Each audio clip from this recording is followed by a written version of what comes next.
प्यारे बच्चों तुस सब का स्वागत करता हाँ अज की वीडियो विच। अज तुस सब का स्वागत है PSEB first to 8th guide के इस चैनल के उत्ते। इत्थे मैं तुहानू कराउण जा रही हाँ सोशल साइंस क्लास 8वीं के ये कुछ इंपोर्टेंट MCQs जो कि तुहाडे पेपर होणगे फाइनल टर्म बोर्ड एग्जाम उन्हां दे लई बहुत जरूरी हैं, क्योंकि इन्हां तो बन के तुहानू 1 मार्क्स क्वेश्चन आ सकते हैं, फिलअप्स आ सकते हैं या MCQs के तौर पर MCQs भी आ सकते हैं। ਇਹ ਜੇ ਹੋਰ ਵੀ ਕਈ ਵਰਕਸ਼ੀਟਸ ਮੈਂ ਤੁਹਾਨੂੰ ਕਰਾਵਾਂਗਾ, ਤਾਂ ਇਸ ਲਈ ਮੇਰੇ ਚੈਨਲ ਨੂੰ ਸਬਸਕ੍ਰਾਈਬ ਜ਼ਰੂਰ ਕਰਕੇ ਰੱਖ ਲਿਓ ਅਤੇ ਨਾਲ ਕਰ ਦਿਓ ਇਸ ਵੀਡੀਓ ਨੂੰ ਲਾਈਕ, ਉਸ ਬੈਲ ਆਈਕਨ ਨੂੰ ਵੀ ਤੁਸੀਂ ਸਾਰੇ ਦਬਾ ਦਿਓ। ਉਸ ਦੇ ਨਾਲ ਤੁਹਾਨੂੰ ਮੇਰੀ ਹਰ ਇੱਕ ਵੀਡੀਓ ਦੀ ਨੋਟੀਫਿਕੇਸ਼ਨ ਸਭ ਤੋਂ ਪਹਿਲਾਂ ਮਿਲੂਗੀ। ਚਲੋ ਹੁਣ ਆਪਾਂ ਸ਼ੁਰੂ ਕਰ ਰਹੇ ਹਾਂ ਇਸ ਵੀਡੀਓ ਨੂੰ ਪਾਰਟ A ਤੋਂ। ਅੱਜ ਦੀ ਵੀਡੀਓ ਦਾ ਟਾਈਟਲ ਹੈ important MCQs of social science class 8th। First, on what depends the development of all resources. तो प्यारे बच्चों इसका उत्तर है C, on the development of human resource. यानी जो ह्यूमन रिसोर्स बढ़ेगी तो ही वह दूजे रिसोर्सिस को बढ़ा सकती है। Second, Suraj with his family lives in a village of Punjab. This village is full of dense population and economic activities. What kind of soil is found in this village of Suraj. हम देखो मेरी गल सुन लो, पंजाब जो है इकनॉमिक एक्टिविटीज़ उत्ते किहड़े होणगे, agriculture वाले ज़्यादातर होणगे। तो एग्रीकल्चर वाले वास्ते फर्टाइल सॉइल चाहिए होगी, यानी B fertile soil is answer. Third, which country has made much progress in spite of lack of resources और नॉन एग्जिस्टेंस ऑफ रिसोर्सिस। किहड़ी कंट्री कोल रिसोर्सिस बहुत घट हैं पर तां भी उन्होंने बहुत यूज़ बनाया है ह्यूमन रिसोर्स नाल, वो है बी जापान। जिवें कि आप देखते हैं कि जापान बहुत ही ज़्यादा तरक्कियां कर रहा है, वो इसी कारण है क्योंकि उन्होंने ह्यूमन रिसोर्स इन्वेस्ट किया है। Fourth, according to an estimate if petrol falls like coal and petroleum product are used at the same speed, then approximately how much percentage of petrol fuels will be finished in the present century। इस century में किन्ने हो जाएंगे तो 80% हो जाएंगे, C आएगा। Fifth, study the following table. तो इस टेबल तुम देख सकते हो for the series given above which series is correct. तो देखो इन्हों तो एनालाइज करना है, तो A series A is correct. Sixth, slopes of many area from Assam to Kashmir are filled with many kind of trees from which important wood like cheel, fir, deodar, oak etc. is obtained। What kind of vegetation is it named। ਹੁਣ देखो slopes ਦੀ ਗੱਲ ਹੋ ਰਹੀ है, oak ਦੀ ਗੱਲ ਹੋ ਰਹੀ है, deodar ਦੀ ਗੱਲ ਹੋ ਰਹੀ है, ਇਹ ਮਾਊਂਟੇਨ ਵਿੱਚ ਮਿਲਦੇ ਹਨ, ਤਾਂ ਇਸ ਦਾ ਕੀ ਆਵੇਗਾ ਉੱਤਰ ए ਮਾਊਂਟੇਨੀਅਸ वेजिटेशन। ਅੱਗੇ ਚੱਲਦੇ ਹਾਂ ਆਪਾਂ। 7th, in the colored area shown in the map of India which soil is found। ਹੁਣ देखो ਇਹ जगह ਕਿਹੜੀ ਸਭ ਤੋਂ ਪਹਿਲਾਂ ਆਪਾਂ ਦੇਖਦੇ पंजाब ਦੇ नीचे राजस्थान, राजस्थान के नीचे। हुण ये एक जगह तो नहीं है, पूरी डिवाइड हुई है थोड़ी जी गुजरात के नाल, मध्य प्रदेश चा इत्थे जो सॉइल होंदी है वो होंदी है बी ब्लैक सॉइल। अगे चलते हाँ। 8th, which among the following is not a source of water. तो इस तरह से कंबाइन, यानी कंबाइन वाटर नहीं दे सकता आपां नूं, जिमें कि रेन दिंदी है वाटर, स्ट्रीम ਅਤੇ रिवर दिंदी है, कैनल पौंड ਅਤੇ अंडरग्राउंड वाटर भी आपां नूं मिलता है। 9th, which mineral product is use for making bleaching powder, insecticides, paints and batteries. किहड़ा मिनरल प्रोडक्ट हुंदा है, यह हुंदा मैंगनीज, यही याद करने वाली चीज़ है।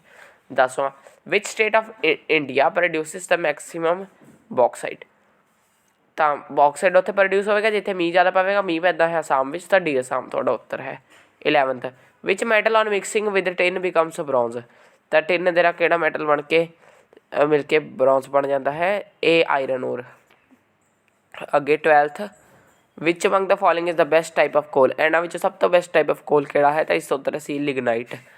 Part B, what was the name of the son of ruler Hyder Ali who founded the independent state of Mysore in the south. Mysore बारे तुहानूं सुनिया होवेगा, टिप्पू सुल्तान दी जगह सी, तो ए टिप्पू सुल्तान आएगा। 14th, after the death of which Mughal emperor the modern period in the 18th century began in India. तो औरंगजेब की death तो बाद ही मॉडर्न पीरियड आया सी, तो इस उत्तर C Aurangzeb. 15th, what was the reason of Vasco da Gama coming to India through sea route. तो इस उत्तर B to invent new route for reaching India, यानी वह नवा रूट लभना चाहता सी इंडिया रीच करने लई। अगे 16th, at the time of Lord Hastings 19 states of which province accepted the sovereignty of the British. तो इस उत्तर सी राजस्थान, यानी राजस्थान के 19 स्टेट्स ने 19 स्टेट्स इस प्रोविंस के ब्रिटिश की सुजरेनिटी को अप्रूव करता सी, यानी एक्सैप्ट कर लिया सी। 17वां प्रश्न, which commission was set up to complete laws under the charter act of 1833 AD। तो इस उत्तर है बी इंडियन लॉ कमीशन।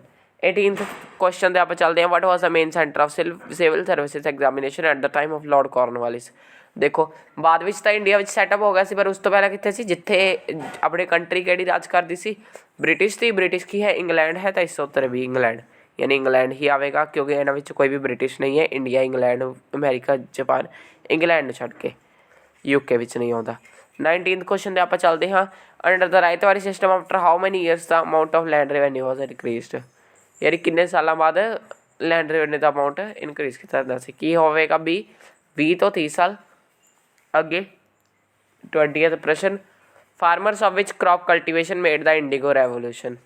तो इंडिगो रिवोल्ट किहड़े क्रॉप दे फार्मर्स ने किया।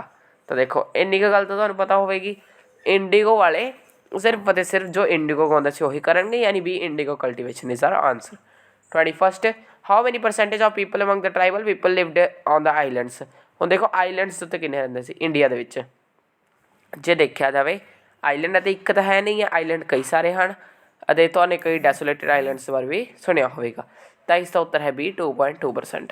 इन 2.2% भी तुसीं ये देख सकते हो पॉपुलेशन कितनी वड्डी है।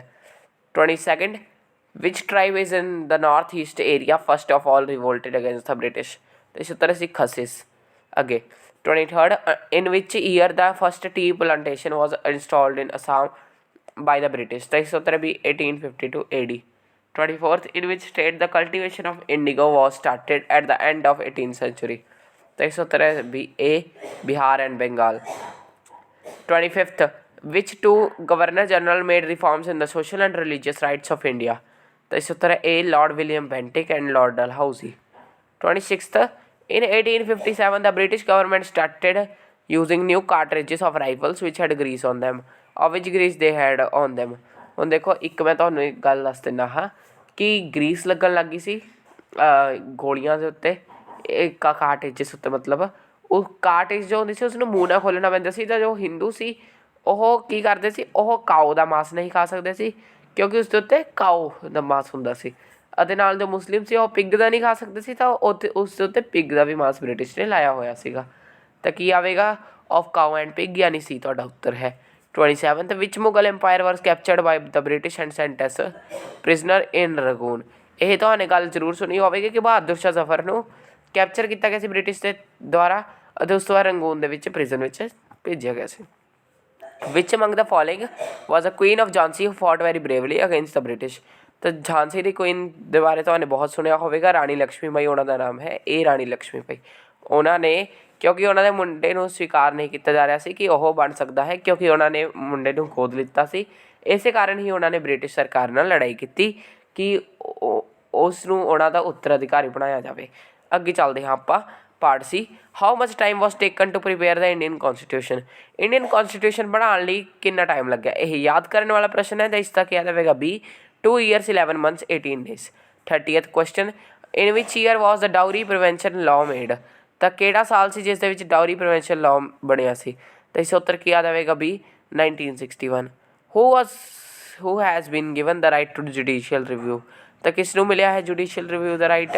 ਤਾਂ ਇਸ ਉੱਤਰ ਸੀ ਜੁਡੀਸ਼ਰੀ ਨੂੰ। ਇਨ which year was the quit India movement launched. ਕਿਹੜਾ ਸਾਲ ਸੀ ਜਿਸ ਦੇ ਵਿੱਚ ਕੁਇਟ ਇੰਡੀਆ ਮੂਵਮੈਂਟ ਲਾਂਚ ਹੋਇਆ। ਤਾਂ ਇਸ ਉੱਤਰ ਕੀ ਆਵੇਗਾ C 1942। What was the main reason of India centuries old slavery.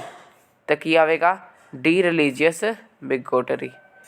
34th, in the third part of constitution the first fundamental right of dash is enshrined। तो इस उत्तर ए equality. where are the laws registered for principle। तो इस उत्तर सी in the Indian constitution। why what are all people in the eyes of law equal। 37th ਆਪਾਂ ਚੱਲਦੇ ਹਾਂ। Indian citizens have freedom to speech to express their view to move and go anywhere under which right does this freedom come। ਤਾਂ ਦੇਖੋ ਇਹ freedom ਕਿਹੜੇ right ਦੇ ਅੰਦਰ ਆਉਂਦਾ ਹੈ ਕਿ ਤੁਸੀਂ ਆਪਣੇ ਵਿਊਜ਼ ਐਕਸਪ੍ਰੈਸ ਕਰ ਸਕਦੇ ਹੋ, ਤੁਸੀਂ ਕੋਈ ਵੀ ਗੱਲ ਕਹਿ ਸਕਦੇ ਹੋ, ਤੁਸੀਂ ਕਿਤੇ ਵੀ ਜਾ ਸਕਦੇ ਹੋ। ਇਹ ਆਉਂਦਾ ਹੈ ਰਾਈਟ ਟੂ ਫਰੀਡਮ ਦੇ ਵਿੱਚ। 38th, under which provision of the constitution any person is prohibited from practising discrimination on the basis of religion. ਤਾਂ ਇਸ ਉੱਤਰ ਇਹ ਪ੍ਰੋਵੀਜ਼ਨ 25।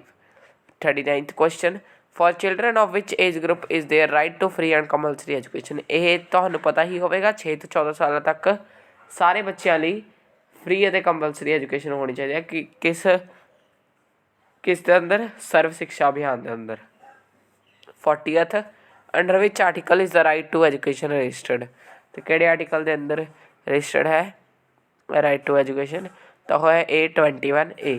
ਤਾਂ ਪਿਆਰੇ ਬੱਚਿਓ ਅੱਜ ਦੀ ਵੀਡੀਓ ਨੇ ਨਾ ਹੀ ਮੈਂ ਤਾਂ ਸਭ ਨੂੰ ਮਿਲੂੰਗਾ ਅਗਲੀ ਵੀਡੀਓ ਵਿੱਚ ਇਸ ਨੂੰ ਪੂਰਾ ਦੇਖਣ ਦੇ ਲਈ ਧੰਨਵਾਦ।